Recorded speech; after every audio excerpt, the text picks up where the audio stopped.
Olá, meu nome é Alia Miller, tenho 16 anos e sou escritora. Essa é a estreia do meu podcast Entre Livros e Sonhos, onde falamos sobre educação, literatura e cultura.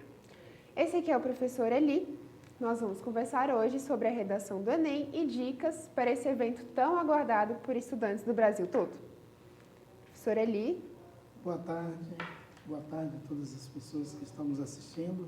Primeiro, agradecer muito o convite.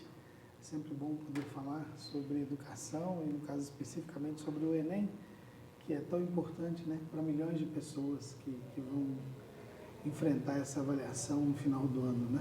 Com certeza. Professor, como começou a sua carreira como professor e quais são as partes mais gratificantes dessa profissão? Boa pergunta.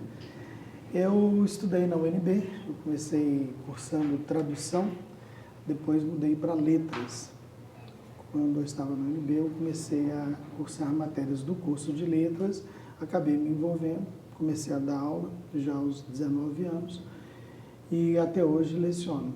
Cedo, né? Comecei cedo. Naquela época era bem possível, hoje isso é um pouco mais difícil.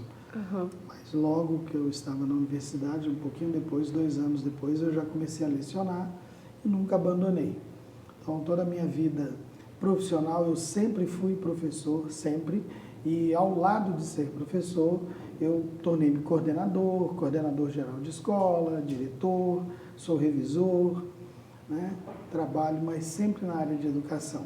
E se encontrou nesse caminho, né? Muito. É interessante porque não é um caminho fácil, Com certeza. Nós, professores, no Brasil, todo mundo presencia aí as enormes dificuldades, mas eu, felizmente, consegui manter-me só como professor, educador, de um modo geral, e gosto muito, tanto que até hoje, eu, apesar de ser diretor de escola, eu gosto de lecionar, na verdade, o ambiente em que eu me sinto melhor é a sala de aula. E sobre a grande gratificação que a gente tem, eu diria que é você poder contribuir para o sucesso das pessoas, De alguma maneira, o professor ele acaba contribuindo para o sucesso do aluno, e ainda mais uma parte sensível, que é português, mais especificamente a produção textual. Quando você encontra ou reencontra um aluno, ele agradece, fala que você o ajudou, que melhorou, enfim, sempre há um retorno e eu gosto muito disso. Até porque não existe nenhuma profissão sem professor, Nenhuma. Todos, de alguma forma, passam por professores e esses, de alguma forma, mais ou menos, acabam contribuindo para a formação do aluno como um todo. Sim. E hoje em dia, qual que é a maior dificuldade que você encontra no português, na produção de texto, nesses jovens aí? Eu diria o seguinte, que quando nós falamos do ato de escritura, que envolve uma pesquisa, uma curadoria, uma seleção, é um trabalho quase que artesanal, ele está sendo substituído por práticas de recolha de textos ou mesmo fórmulas muito bem estabelecidas, pré-estabelecidas para a escritura. Então, a grande dificuldade que eu vejo é que não existe efetivamente a busca de uma escrita autoral, de uma escrita em que a pessoa se identifique, mas, sobretudo, que ela se torna uma forma de ser avaliado e, portanto, o aluno se molda aquilo. Eu vou escrever isso porque eu serei avaliado. E não a escritura como um processo de descoberta e de identidade. Sim, o aluno pega textos já prontos e adapta ao tema. Isso. Sim. E há, obviamente, ele como produtor dentro de um contexto educacional, ele fundamentalmente quer saber o que vão cobrar de mim. Sim. Então, existe uma distorção no ato da escritura. Ela é feita para que o aluno seja avaliado e ele entende quais são as formas, os elementos, os mecanismos que vão avaliá-lo. Muitas vezes a busca de uma identidade. Muitas vezes ele nem entende o tema em si, ele Nem só entende. coloca o que é cobrado dentro de uma forma, já montada, apresentada, discutida. Exatamente. Isso é um problema muito sério. Mas é bastante moldado também as exigências da redação de vestibular, de Enem. Sim, isso é um problema. Nós não podemos, de forma alguma, a despeito do valor que tem essas correções, do Enem, do vestibular da Unesp, Unicamp, obviamente todas têm mérito, têm valor, mas a gente não pode desconsiderar o peso que elas têm na formação acadêmica do aluno, por exemplo, do ensino médio. Você vê, por exemplo, que há escolas, e isso é comum no Brasil, em que existe uma intensificação em torno da produção de redação no modelo Enem, para que o aluno apenas tenha um bom desempenho no Enem. Exatamente. Tem aquela falta da escrita criativa. Eu noto bastante isso. Né? Então você pede para o aluno, vamos produzir uma crônica, ou ele emitir uma opinião, um artigo de opinião. Exatamente. Né? Um quadrinho. Um quadrinho. Qualquer coisa, não. Qualquer coisa, num conto. É só dissertação argumentativa. Só dissertação. Então isso é um problema que as escolas têm de enfrentar. A produção escrita, ela não pode ser tratada como uma preparação para o Enem. O Enem é um ajuste fino que você faz, que se pode fazer, que se deve fazer, mostrando ao aluno, ó, esses são os critérios, eles são públicos, são amplamente divulgados. Né? Mas, infelizmente, o peso da prova, o prestígio, acaba levando as escolas para obterem resultados apenas convergindo toda a produção, ou quase toda a produção escolar, em torno da dissertação do Enem. Sim, isso é um problema, principalmente porque você não vai fazer o Enem a vida toda, né? É um ponto, né? Apenas um ponto. É um ponto. E falando nisso, sobre o peso da prova, gostaria de pedir alguns hábitos que ajudam a aliviar a pressão e como esquecer o famoso branco que dá na hora da prova, né? Veja bem, o Enem, a prova do Enem, ela deve ser vista como mais uma escritura. Sim. Só que é uma escritura que apresenta aspectos específicos na correção. Então, a primeira coisa é que a pessoa tem que entender que a prática de escritura faz parte da vida dela. Né? Ela lê um livro, por exemplo, faz um comentário, faz uma análise, é um princípio de resenha. Há um problema nacional, ela emite uma opinião, isso é o princípio de um editorial, de um artigo de opinião. A redação para o Enem, ou no Enem, ela é apenas mais um texto que tem algumas características que podem ser tranquilamente explicadas e não precisa demandar 3 anos de curso para o Enem. Então esse é um primeiro ponto. Eu acho que é muito mais uma forma de ver a prova. É mais um texto, uma escritura que eu vou fazer. O primeiro ponto é esse. Como toda escritura, ela demanda a nossa formação cultural, que está ancorada fundamentalmente na leitura, não só. Então, você ir ao cinema, você ir a exposições, você ler artigos diversos, literatura, livros científicos. Então, a produção escrita, ela é resultado de um percurso de vida, né? São chamados inputs que nós temos, que é tudo que vem ao nosso alcance em termos de formação, de informação científica e cultural. E a outra coisa, obviamente, é conhecer como é feita a correção do Enem. Isso é evidente que é importante, porque há critérios específicos, existem coisas específicas na correção. Eu já fui corretor do Enem e, claramente, há questões que são especialmente próprias daquela prova. Não quer dizer que sejam necessariamente as únicas formas ou a melhor forma. Mas o aluno conhecer é óbvio que é importante para ele saber como a prova vai ser corrigida. E isso você tem professores, né, no Brasil todo, excelentes profissionais em todo o país. Na internet você encontra vídeos, tutoriais, enfim, que esclarecem muito bem esses critérios. Sim, as competências para correção, né? Que são. E alguns livros que você indica com repertório sociocultural para redação do Enem? Perfeito. A primeira coisa nós temos que entender o que é o repertório cultural. Isso, na verdade, é apenas um ponto dentro da prova do Enem. Quando se fala de repertório, a gente pequenininho, né? É um ponto pequeno que está vinculado a uma das competências, a competência 2, e a um item que permite o candidato tirar 200 pontos. Então é muito importante, eu gosto muito da ideia de pensar com conceitos. Então, o que é o repertório cultural? Repertório cultural é algo simples. É todo o arcabouço de informação que você tenha.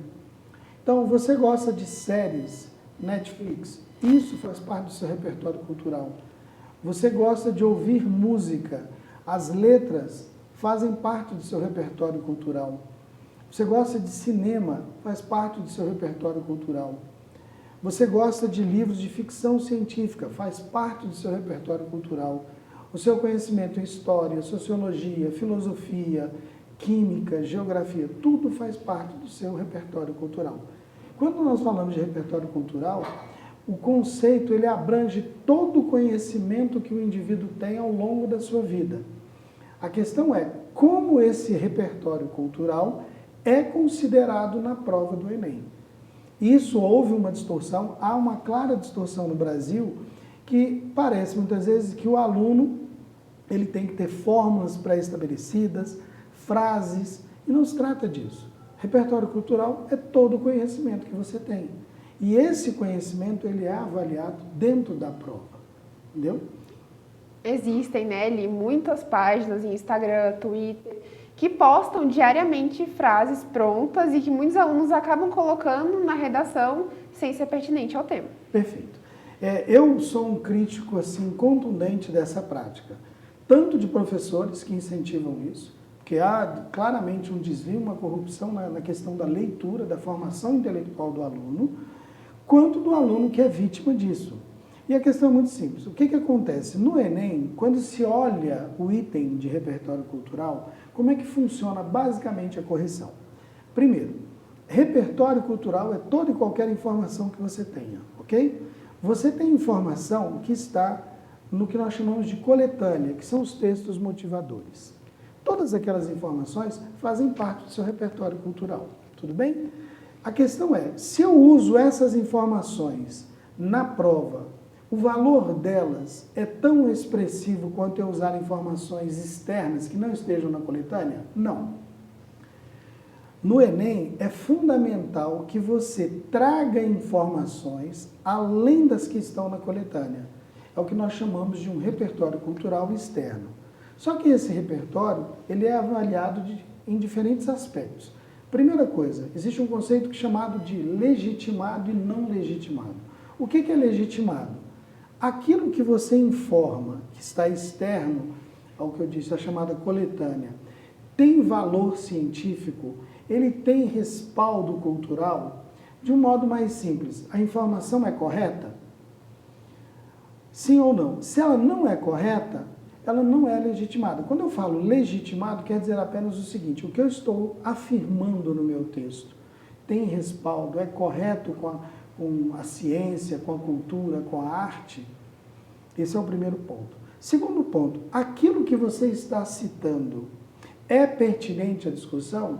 Nós conversávamos há pouco, né? Que é o que acontece com Kant, que as pessoas citam em profusão, né? O homem é aquilo que a educação pode fazer dele, como se em qualquer texto essa frase coubesse. E não é assim. Então, aquilo que eu cito, e aí eu repito, o que eu posso citar? Eu posso citar um dado, uma lei, uma pesquisa, uma área do conhecimento, eu posso citar um autor, que é o que nós chamamos de argumento de autoridade, né? Eu posso citar uma obra, um livro, como esse aqui, por exemplo. Tudo isso faz parte do repertório e ele é legitimado porque ele teria uma ancoragem no conhecimento. Ele é pertinente porque ele tem relação com a discussão. Não adianta eu citar alguma frase decorada se ela não tem conexão com o tema. E a outra questão que é mais delicada, isso é produtivo? Isso é produtivo quer dizer, isso agrega ao texto? Isso acrescenta? Isso é relevante? Ou é uma citação que você colocou ali, mas não acrescenta nada à discussão? Por isso que eu sou contra essas frases que muitas vezes são colocadas para os alunos de um modo geral. Porque a possibilidade de ela ser eficaz no seu texto é mínima. Porque o texto, nunca se esqueçam disso, o texto ele é um todo significativo. Eu tenho um conjunto de elementos que quando são articulados, eles fazem sentido. Quando eu pego uma citação, um dado, uma referência, uma pesquisa, uma lei, e ela não está conectada efetivamente com a discussão, ela pode não ser legitimada, se estiver errada, ela pode não ser pertinente à discussão, não faz sentido nenhum naquilo, ou ela não pode ser produtiva, né? Ela pode não ser produtiva, que também não tem validade. Então, observe que, como corretor, eu fui corretor, é um ponto muito específico. Então não adianta a pessoa ficar citando várias coisas, até porque tira o caráter de autoria. Fica parecendo que você decorou uma série de ideias e pensamentos de outras pessoas e você não formula o seu pensamento. Então, eu creio que a sua opinião seja ainda mais contrária em relação aos modelos nota 1000, né? Que tem muitos pela internet também. Muito. Nós temos que entender o seguinte.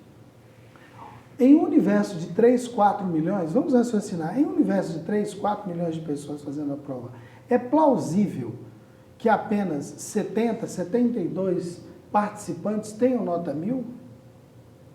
E aquelas redações que obtiveram 980, que nesse caso são corretores que divergem da pontuação? Eu sou um crítico muito grande, deixando bem claro, a correção do Enem, ela é muitíssimo bem feita. Ela é muito séria, ela é muito criteriosa, o treinamento dos corretores é excelente. Eu não estou, obviamente, em nenhum momento pondo em xeque a correção, que, repito, ela é excelente, ela é muito bem feita. O que eu questiono é o modo como se corrige. São os critérios que são adotados e a maneira como há a pontuação.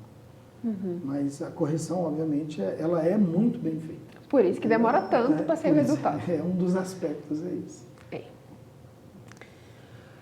Como estruturar uma dissertação argumentativa? Isso é uma das maiores dificuldades, né? Uma das maiores dificuldades para os alunos, né? Que acaba tendo uma dificuldade também na pontuação, em quantos períodos você coloca no parágrafo. Perfeito. Bem, você tocou num ponto que é referente à estrutura do gênero cobrado, né? Então, o que nós temos? A dissertação, o texto cobrado no Enem é uma dissertação argumentativa. O que é isso? É um texto que tem que ter tese. E o que é tese? De novo, a questão do conceito. O que é tese? Tese é aquilo que eu defendo e que admite o contraditório. Então, se eu digo aborto, você diz, eu sou a favor, isso é uma tese. Ou você diz, eu sou contra, isso é uma tese.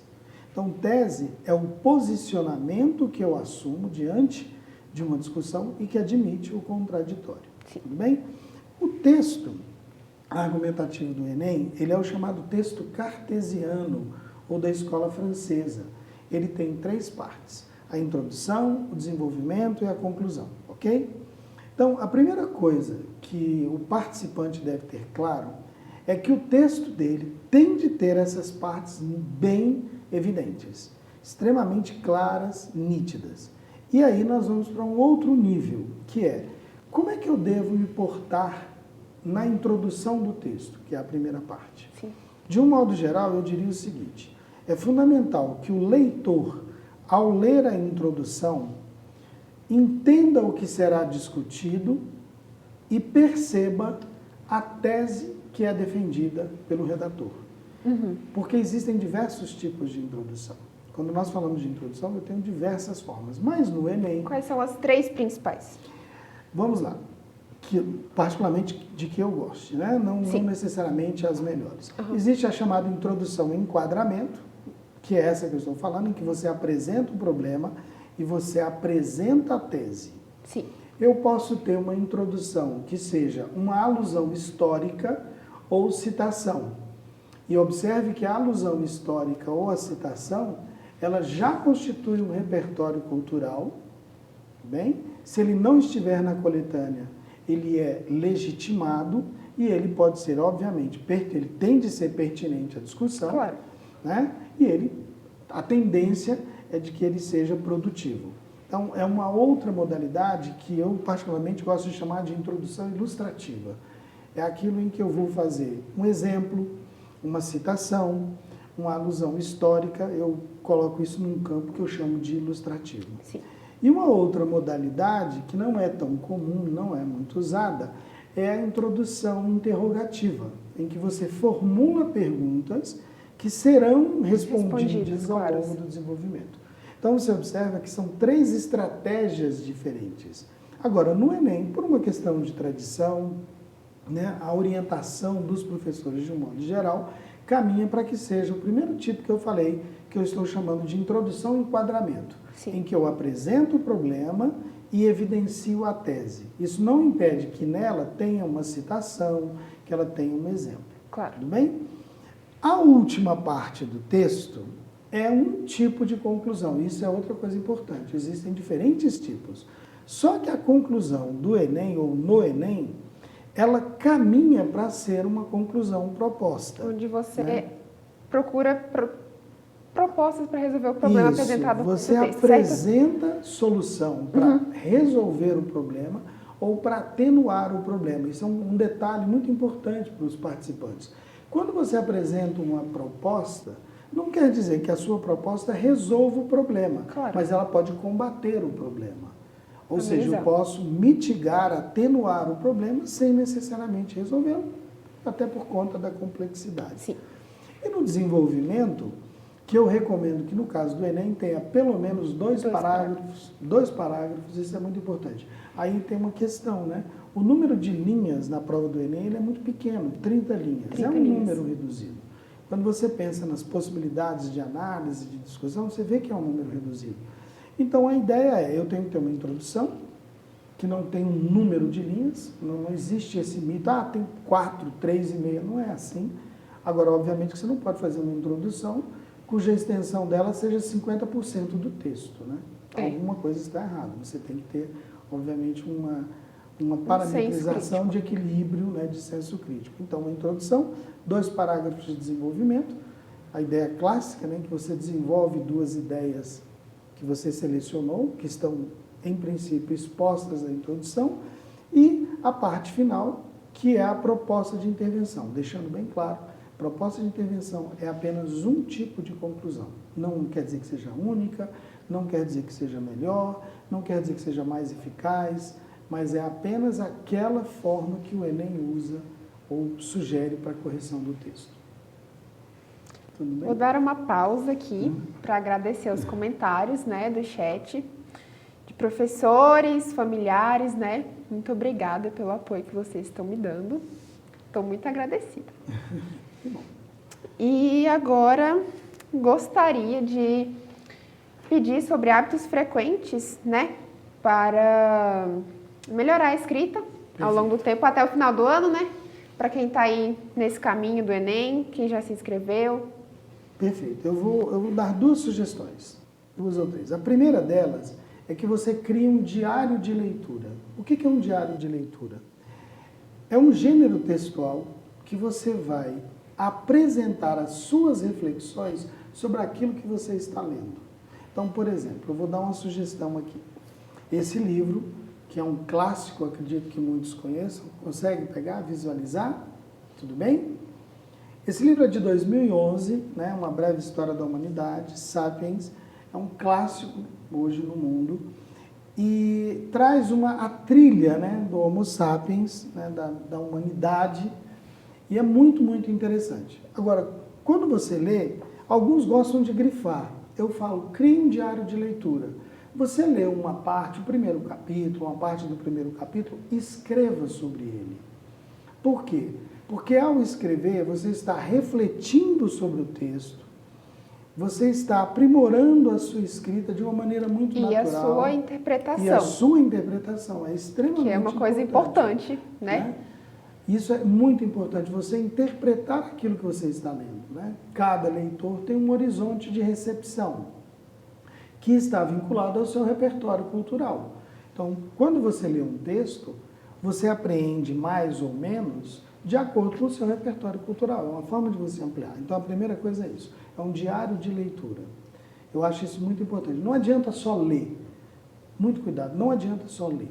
Você tem também de escrever. Esse ponto é importante. Claro. Uma prática que eu gosto, que muitas vezes causa um estranhamento, é você fazer reescritura de textos. Você pode pegar, inclusive, redações que sejam exemplos, Sim. leia e reescreva a redação. A sua maneira a ou sua copiar? maneira, Sim. aprimorando, buscando novos termos, novas construções.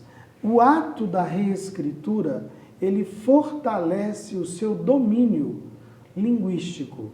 Não é cópia, é você ler. E como é que eu poderia reapresentar essa ideia? Isso é um ponto muito importante. E o outro ponto é a reescritura dos próprios textos. Não há buscando melhorar, certo? Certo, exatamente. Você escreveu uma redação, reescreva essa redação, sobretudo quando há os apontamentos do seu professor, da sua professora, dizendo, olha, isso aqui está falho, esse repertório, essa citação que você usou não é adequada, mude os conectivos, cuidado com a repetição vocabular, você reescreve. Então, o hábito da reescritura, ele é muito potente para o aprimoramento do texto, né, da produção textual. Eu diria essas 3 coisas. O diário de leitura, a reescritura de textos que não sejam seus, né, aprimorando, e, fundamentalmente, a reescritura dos próprios textos. E alguns palpites aí sobre o tema da redação do Enem, Nossa. algo que você acha que pode ser, né? Porque eu mesma estou muito curiosa. Bem, isso não é tão simples, mas eu vou apresentar alguns temas que eu acho que estão muito... Costuma ser ligado ao que está acontecendo no mundo, certo? Exatamente. São temas que eu entendo que a cobrança deles seria muito pertinente para o momento que nós estamos vivendo. Primeiro, o combate ao trabalho infantil no Brasil. O trabalho infantil ainda é uma tragédia no nosso país e uma reflexão sobre isso. E observe que quando eu falo de trabalho infantil, eu estou falando de direitos humanos, eu estou falando de educação, eu estou falando de políticas públicas, né? É um assunto que envolve uma série de outros aspectos.